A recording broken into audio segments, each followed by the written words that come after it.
जय श्री कृष्ण जी की जय, भगवत गीता जी की।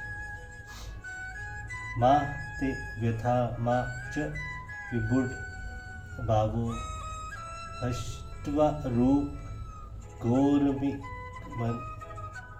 मेदम व्यापे तभी प्रतिमना पुंसत्वन ततेव में रूपमिंद भ्रमस्य।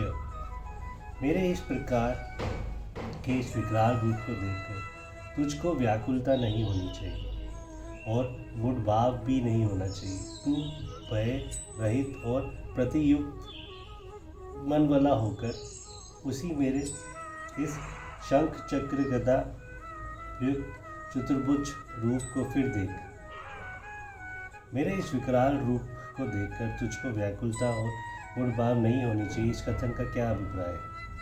इस कथन से भगवान ने ये भाव दिखलाया है कि मैंने जो प्रसन्न होकर तुम्हें इस परम दुर्लभ विराट रूप के दर्शन कराए हैं, इससे तुम्हारे अंदर व्याकुलता और मूढ़भाव का होना कदापि उचित नहीं था।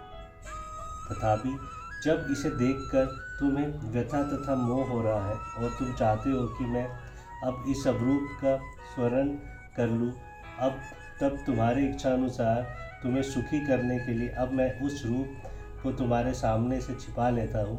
तुम मोहित और डर के मारे व्यथित ना हो।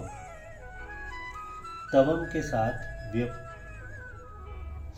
व्यपेतभी और प्रतिमना विशेषण देने का क्या अभिप्राय है?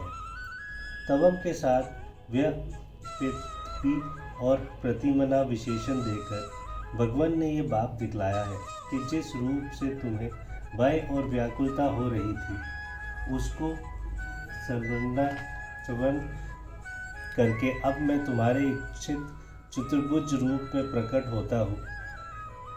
इसीलिए तुम भय रहित और प्रसन्न मन हो जाओ। रूपम के साथ तत्व और इदम विशेषण देने का अभिप्राय है तथा पुन पद का प्रयोग करके उस रूप को देखने के लिए कहने का क्या भाव है?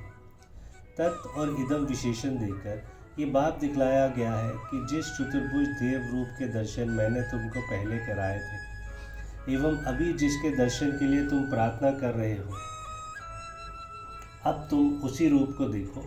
यही वही रूप जब अब तुम्हारे सामने है। अभिप्राय ये है कि अब तुम्हारे सामने से वह विश्व रूप हट गया है और उसके बदले चतुर्भुज रूप प्रकट हो गया है। अतएव अब तुम निर्भय होकर प्रसन्न मन से मेरे इस चतुर्भुज के दर्शन करो। पूर्ण पद को प्रयोग से यहाँ ये प्रतीत होता है कि भगवान ने अर्जुन को अपने चतुर्भुज रूप के दर्शन पहले भी कराए थे।